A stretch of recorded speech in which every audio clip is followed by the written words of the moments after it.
Awesome. So, hi. Last week I posted in the GHL Business Launch Facebook group, the world doesn't need more Keith, the world needs more you. Here's what I think I mean by that, or here's why I said that. If the only thing you know how to do is copy and paste what I said or what someone else says and paste it in a different Facebook group and say, "Bra," you have not added anything to the world. You have simply tried to leverage what this other person has done. The world doesn't need more of me. The world needs all of you. So, what we're going to talk about is something that small businesses over and over and over again struggle to define, and that is their unique selling proposition. The problem is if you say the exact same thing that everyone else is saying, you're not transmitting a message. You're just making noise. You're just adding to the already loud, overwhelming cacophony of sound in the world in which we live. Donald Miller says we're inundated, my word, by 3,000 commercial messages a day. I suspect that if we were to include the organic social media posts that are also promotional, we would find that that number is significantly higher. So 3,000 commercial messages includes both ads and organic, but there's a whole bunch of organic messaging that it's either a commercial message, a promotional, or it is a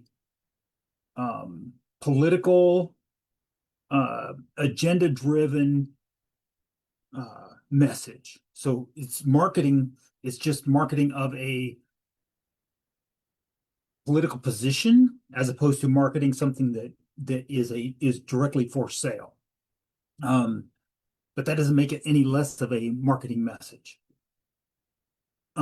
Especially challenging for the nonprofits in this world when you're competing with all the noise for the commercial and the political messaging, and you're trying to get out your message to both the people you want to serve and the donor base to support your operation to serve them. And you're assuming that as long as you say, hey, this is me, I do this thing, can you help me? That people are going to jump on board when they probably didn't even hear you. All right. Okay. So if you've ever struggled to explain how your message is different, just drop a USP in the chat. So the unit letters Uniform Sierra Papa. Dr. Ivan Misner is the founder of BNI, and he says specific is terrific. If you're trying to talk to everybody, your message is addressed to anybody and it reaches nobody because everybody thinks you're talking about someone else. So, how do we avoid the problem of vague messaging? The issue is most small businesses talk about what they do, not what makes them unique. We offer great customer service. We care about our clients. We help businesses scale. And if you've never scaled a business, how is it that you help businesses scale? We have 3 decades of experience. We have the highest customer service ratings. we have the highest review ratings. We have all of these things are talking about you, first of all, and they're talking about how you do the thing in ways that is exactly like what your competitors are, just how your competitors describe their businesses. So instead of, hey, uh, we provide great customer service, yeah, every company's going to claim that. When you have your specific um, selling proposition might include these are the 5 people who are the particular person who we serve well and what they said about us.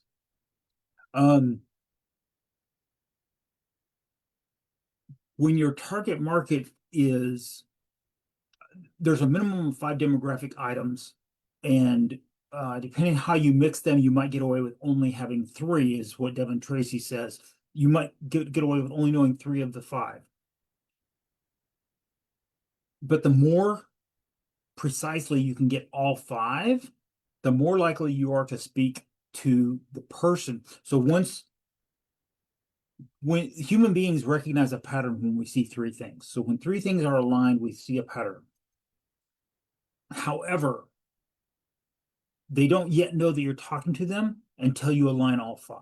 And when you start aligning all of the messaging so that they know that you're talking to their particular situation, now when you say, I have a solution for the problem that I know you have, first of all, they believe that you actually know the problem that they have. Second of all, when you then describe the problem, they hold up the mirror and say, yep, that's me. If you can then describe your solution in a way that doesn't sound like everyone else's funnels and automations and AI, whatchamacallit, gee whiz bang, and instead sounds like a solution that solved these particular people's problem, now they hear you. Vague marketing is like whispering in a crowded room. No one hears you. So here's what a USP, unique selling proposition, sometimes unique value proposition, UVP, but value proposition is typically seen as the higher, more broad concept. So the unique value proposition is how your 9 points of a 9-point marketing plan work together to create value for your customer. So when your marketing message is, my customers make a 10x return on the investment they pay to me, and oh, by the way, they pay it in arrears, they pay in the month after when they make the money, you created a value proposition that is very compelling. When the selling proposition might be, pay only for the results you get.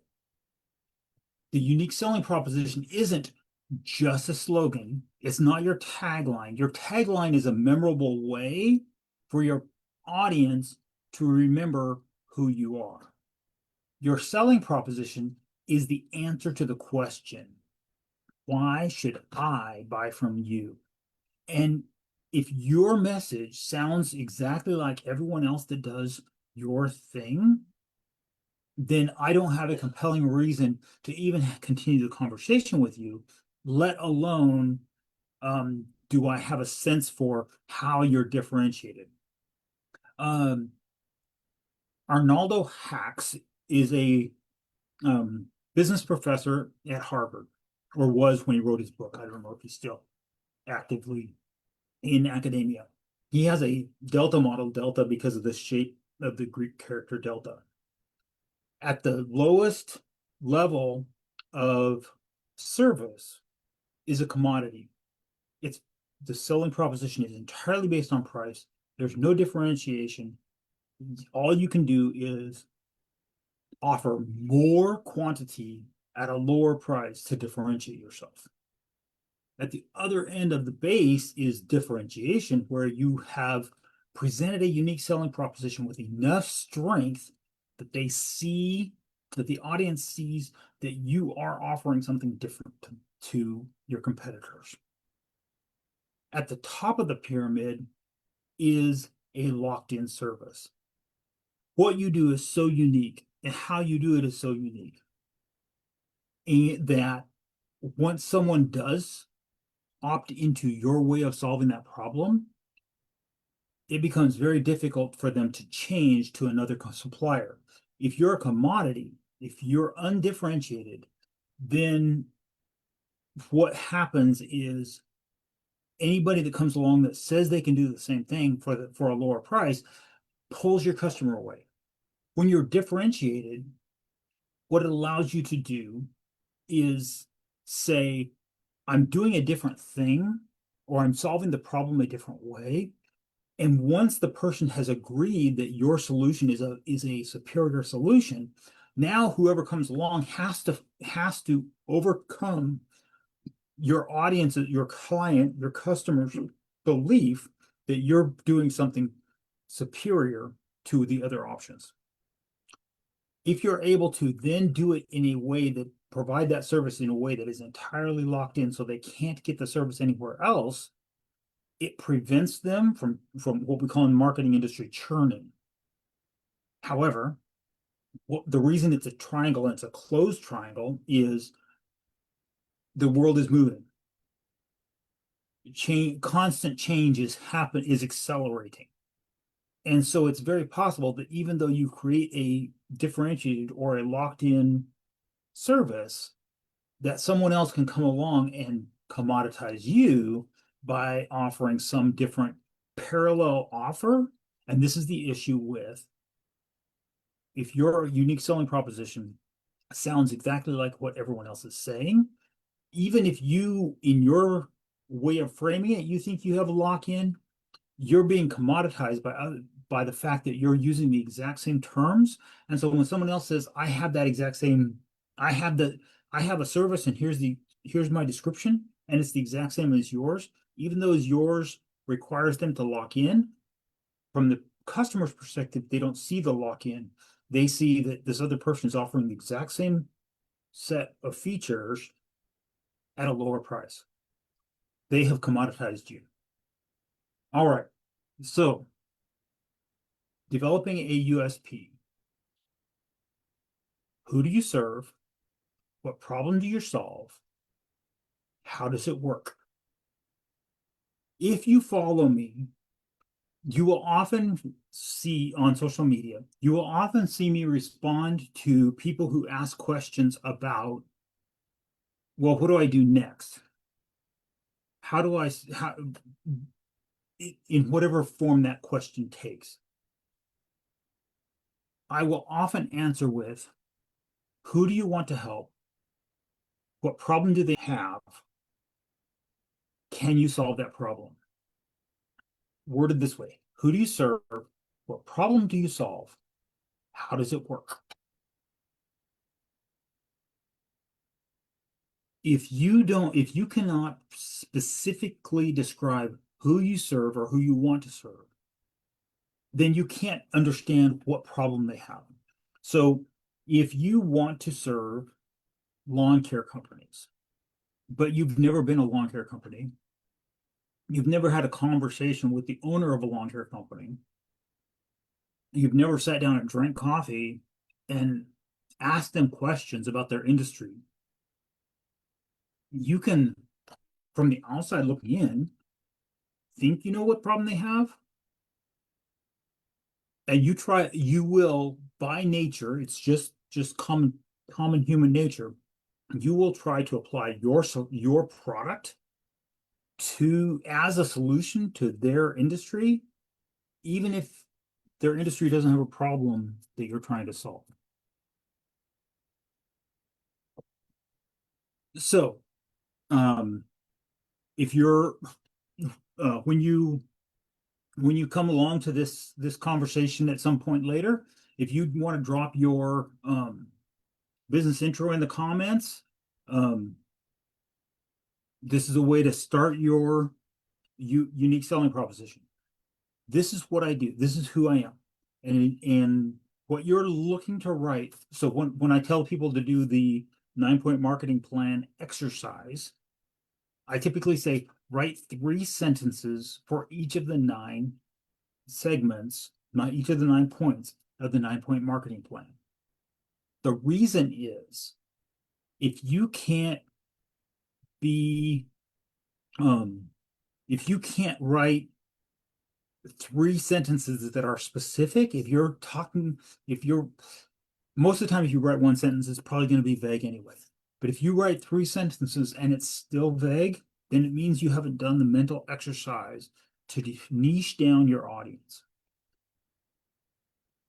I mentioned earlier Dr. Ivan Misner, the founder of BNI, the chief visionary officer. When he was the CEO, he's relinquished the operational oversight of his company. And so what he does now is the visionary, the messaging for BNI, which stands for Business Networking International. He says specific is terrific. And what he means is if you walk into a BNI chapter and there's 25 or 35 people sitting in the room, and you say, I'm a chiropractor, I help people with spines. Well, okay, every single chiropractor helps people with spines. If you say, this is how I resolve chronic pain issues, suddenly you have people's attention. One of the stories Dr. Misner tells is the story of the best presentation he ever heard in a 60-second presentation. It was by a florist. The florist, when it's his turn, picks up 2 flowers from underneath his desk. He says, these are 2 Longchamp red roses. This one has a stem that's decent, but when you wiggle it, it shakes just a little bit. And the petals are just a little bit dry. And its bud is whatever size the bud is. This one is about half again thicker. When you wiggle it, it doesn't even shake. It wiggles, it waves instead of wiggling. The bud is just nicer. The smell is just a little bit nicer. This one is from the grocery store. This one is from my flower shop. And the difference is mine is 1 cent per rose cheaper. Now you've just been very specific. Anyone who's ever picked up a rose and felt that wiggly stem and seen that bud knows what that looks and feels and smells like. And then you show them mine is just a little bit better. And in that particular case, it was actually a lower price. That is specific. If your selling proposition is, I'm a plumber, I help anyone, then when someone says, oh, I need that plumber, who's the plumber? Versus a plumber who says, I help property managers prevent flood damage. Now, the residential person would probably say, I wonder if he can help me too. If he can help property managers who have multiple properties that they're trying to juggle, I bet he could probably help me too. But by specifying, I'm the plumber who helps property managers prevent flood damage, you're creating this sense of solving a problem proactively that the property managers know they have. And now suddenly you're attracting the attention of people who are going to be long-term repeat customers who are generating recurring revenue to you, repeat business to you, versus a individual homeowner like myself who I might I might get a plumber once every other year. So think about the service and the audience where you deliver the best results. That's your starting point. Not everybody that I could help, but your niche should be the person that you help the strongest, that has the most impact when you work with them. That's the where you deliver the best results. If you um if you work with dentists in dentistry, there you go. If you work in dentistry, but your specialty is orthodontists, a general dentist, and you're getting great results for the orthodontist, a general dentist or a family dentist who has a friend who's an orthodontist may very well come along and say, "Hey, you help my friend. Can you help me too?" Sure, I can help you too. But by niching, you've elevated your position, you've strengthened your unique selling proposition in such a way that even when this dentist comes to you, they're looking at you not as everybody else that's cold DMing them, cold calling them, and cold emailing them. Instead, they're seeing you as a specialist. And when you're specialized, you have differentiated yourself from the commodity that is your industry. One of the challenges is we emotion, and I just alluded to this. One of the challenges emotionally, we don't want to exclude people. We want to cast as broad a net as we can because we think that's going to help us find the right audience, or we think that's going to help someone else say, "Yeah, let me hire him." I have another video out that says people don't have a how do I buy your product? How do I buy your product problem? That's not a problem that anyone has. No one is out there saying, how do I buy a product from Keith? No one is out there saying, how do I buy a product from you? No one is saying, no one has a how do I buy your product problem. No one has a how do I buy Bald Guy Marketing's product problem. That's not a problem anyone has. The problem that they have is whatever their problem is. And the bleeding neck problem is the thing that if they could solve it, it might stop a cash flow problem, might solve a cash flow problem, but at very least it will resolve an anxiety-inducing situation. That's the problem. If you know what that is, you can you can command a higher price. More importantly, um, than the price that you can charge, when you start talking about that problem, people who have that problem know you're talking about them. I've actually seen somebody post on a comment on a Facebook post, what are your pain points? Well, anyone who responds to that knows that you're just trying to, that, one, that you don't know, two, whatever you say, they're going to immediately come back with, I have a solution to that. And it costs whatever it costs. But you've positioned yourself as a commodity, um, who as a commodity generalist instead of as a differentiated specialist.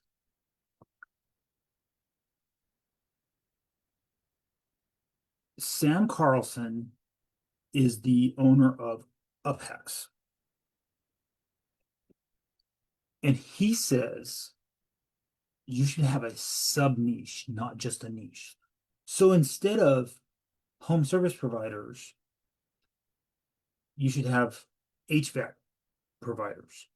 Even more, instead of HVAC, how about Um, and suddenly I'm drawing a bad. I'm not prepared with my sub niche of the because that's still a whole industry. High HVAC is an industry. What if you're talking to air conditioner and heater repair versus solar installers? I guess that's the electrical industry side. Um, duct cleaning and maintenance versus new home installation. Those two totally two new home construction and repair and maintenance are two totally different segments of the industry.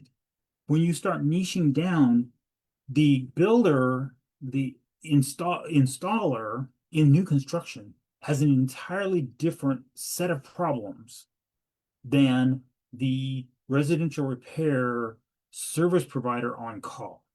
There we go. So that's why HVAC is still a very broad industry, because even then I'm trying to talk just in terms of residential. But in HVAC, HVAC and electrical particularly, and plumbing, HVAC, plumbing, electrical have both commercial and residential. And one that can simply be a differentiation. Well, I do residential plumbing versus I do commercial plumbing. That could be differentiating. But specifically, if you're in that industry, you have different problem sets. And so, as a service provider marketing to them, if you're talking about the problem sets that a commercial plumber has, and you're trying to sell to residential plumbers, they already know you're not talking to them. All right. Sam Carlson says sub niche. So in his case, he describes his story of he was trying to market to real estate agents, and he picked up a magazine that had listed him real estate agent, real estate agent, real estate agent, real estate agent speaks Spanish. And he says, I do mortgages for Spanish speaking agents and clients. And his business from he's just one of the people who can do mortgages to a successful mortgage loan officer business. Nothing about his skills changed. The only thing is that he changed was I talk to I talk to Spanish speaking agents and home buyers. When he made that differentiation, it allowed people who have that need to realize he could provide them a service that someone else speaking this language couldn't necessarily provide because they can't relate to the home buyer. So when you have a sub niche, a very specific, this is the type of person that I can help the best, you simplify your targeting, your ads become cheaper, more efficient, and your referral partners now know how to refer you to someone who is your ideal client instead of just someone who might use your services. If you try to feed everyone, you will starve because your capacity only goes so far. Dr. Misner says, serve out of your saucer, drink out of your cup, serve out of what spills out of your cup. If you try to feed everyone out of your cup, you're going to starve. Feed your tribe, and they will feed back into you.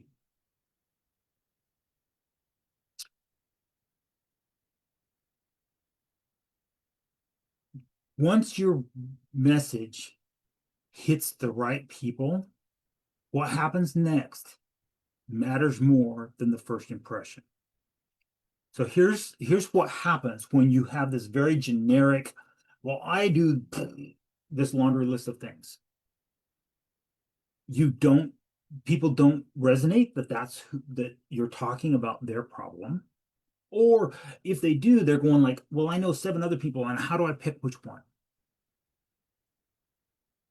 At the point that you start saying, I have a specific solution for a specific group of people, and that person then engages with you in the 9-point marketing plan. And interestingly, when it's laid out as a grid, it's the centerpiece of the grid. And it's not intentional, but it's incredibly significant. The middle piece is lead nurture. Patrick Flynn, the author of Will It Fly, says, the riches are in the niches, but the fortune is in the follow-up. And I think I've been saying niches most of today. Maybe I should have been saying niches, but for this saying, it needs to be niches because the riches are in the niches, but the fortune is in the follow-up. You don't need 10,000 followers. You don't need 1,000 subscriber Instagram channel monetized.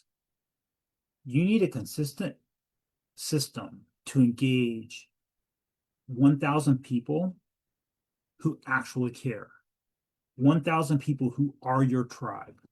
If you can gather an audience of 1,000 people who are engaging with your content, who are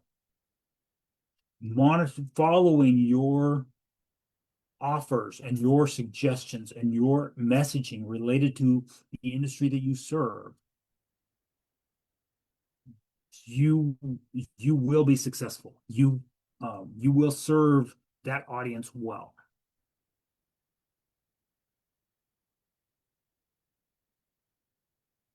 In my case, my messaging through GHL Business Launch is all about how I help struggling solopreneurs, small business owners, maybe a couple of employees, but generally a business where all 21 hats are on them. They're running all of the business operations, and they need some tools and processes to systematize how they go about so they're not constantly in react mode.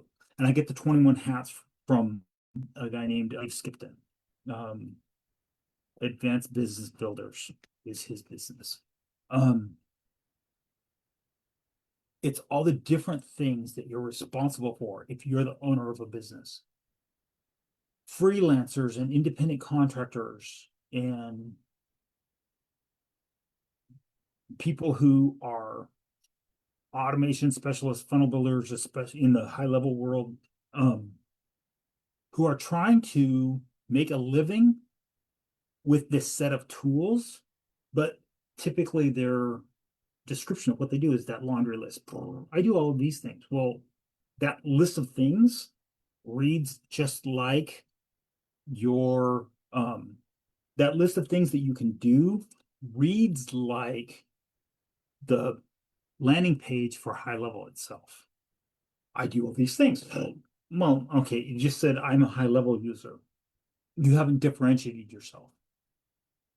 In my case, so this audience, GHL Business Launch, I'm trying to help people in that frame with the 9-point marketing plan. Just dial down who do you help, what problem do they have, how do you solve that problem? And with the 9 business models, it's the how do I help them? It's, am I an agency who's doing done for you work? Am I a tech support person who's helping people implement HighLevel, i.e. these automation specialists, funnel builders, freelancers?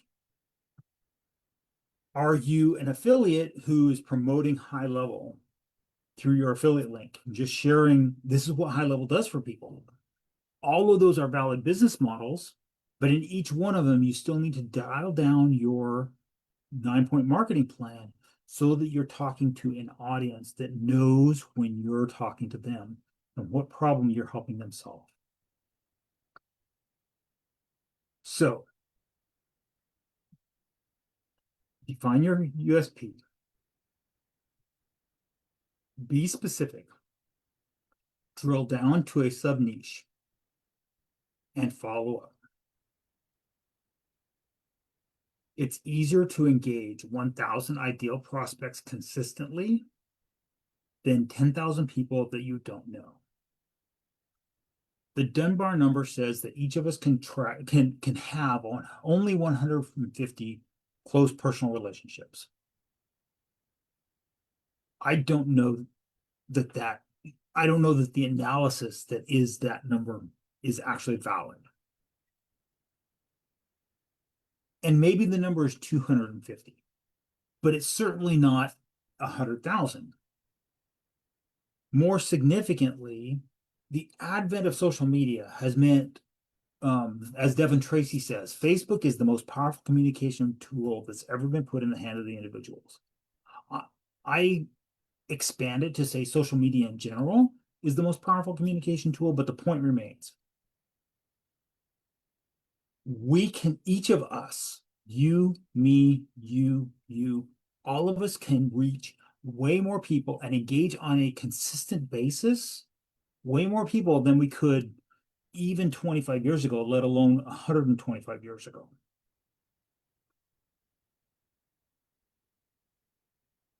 But that doesn't mean that those are close personal relationships either. So I think that whether the Dunbar number is 150 and it's a hard number, or it's a gray number because it's not a hard number, or whether it's you can have this handful of close personal relationships and then there's all these other people who are your associations. Whatever the point is, the fact is, you're not going to have 100,000 associates who are actively engaged with you on a even weekly basis, let alone on a daily basis. But if you have the right 1,000 person tribe, you and that tribe can be unstoppable. If all of this is hitting home, all of this is connecting with you, what we have in the Facebook group is a lot of this training, and Facebook is hiding some of it. Facebook's not trying to save their server space, and so they're eliminating these live videos and not keeping them in the queue. And that's okay. That's their business. We have the private group on Kollab or ghl.omnihub.io, or you can get to the same place via ghl-business-launch.app.clientclub.net. All three of those are accesses to the exact same place. And you can sign up for the training program through omnihub.io/challenge. We're no longer running it as a 90-day challenge, but all the content is there, and we're continuing to support the content. We're continuing to support the community. So the advantage of Facebook group is it's all here. It's all easily accessible to lots of people are on Facebook. The advantage of the private community is it's preserved and not subject to the Facebook algorithm. Thank you for hanging out with me. Feel free to drop your USP in the comments in the stream, and you can either comment here on Facebook or in Kollab, and let's then do some troubleshooting on, is it specific enough? Okay. I appreciate Lavinia engaging on the Facebook page. Yes, Melissa, naturopathic doctors is a very solid niche. And when you have that niche, it doesn't take engaging with very many of them to get a sense. When you have the niche that's that specific, that starts getting to not just anyone who has a private clinic, but naturopathic private clinic doctors, that now you start getting to a small enough audience that you can, one, you can build a rapport with enough of them, you start getting referrals, and two, you understand their business well enough to know where their pain points are. That's the reason for picking a niche. Having the niche so that you can understand, not only so that you can understand their problem, but so that they can be confident that you understand their problem. I started to type unique service or unique sales proposition, but I typed it, I think I typed it service, and I started getting this whole long list of AI generated internet, which was like totally off topic of anything I was trying to trying to say. It was like, no, AI, slow down. I haven't finished typing. I need to autocorrect. I need to undo the autocorrect, backspace, retype. All right. And now I'm just rambling. Um, um, so awesome. Uh, Good enough. Thank you all and have a fantastic week. Define your audience, understand what the problem is, create a solution to that problem. That solution then becomes a compelling offer that even if they don't buy it, as Devin Tracy says, they start feeling stupid to say no. They might still say no, but at least they know that you've offered them the solution to the problem they actually have.